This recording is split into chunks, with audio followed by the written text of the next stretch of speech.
আমি প্ৰথম তাত গৈ কিনে আমাৰ প্ৰথম দুদিন তাত বাহিৰৰ কোচাৰৰ লগত ট্ৰেইনিং ছেশ্যন হ'ল। তাৰপিছত চাউথহেম্পটন ফুটবল ক্লাবৰ টিমটোৰ লগত গেম হ'ল আৰু তাৰ ইংলেণ্ডৰ আণ্ডাৰ 17 টিমটোৰ লগত গেম হ'ল। চাউথহেম্পটনৰ লগতো গেম হ'ল। তাৰপিছত চাউথহেম্পটন ফুটবল ক্লাবৰ লগত 2খন হ'ল আৰু ইংলেণ্ডৰ টিমৰ লগত 1খন। টোটেল 3খন হ'ল। অভিজ্ঞতা কেনেকুৱা পালা?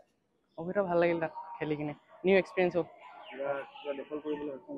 হয়, আমাক মেডেল আৰু চাৰ্টিফিকেট দিয়া হৈছে। ভৱিষ্যতে ইণ্ডিয়া খেলিবলৈ মন আছে। মই ইংলেণ্ডত গৈ বহুত ভাল লাগিল। তাত ফাৰ্ষ্ট মেটচ প্ৰেক্টিচ ছেশ্যন হ'ল 2টা, তাৰপিছত ফিজিকেল টেষ্ট হ'ল।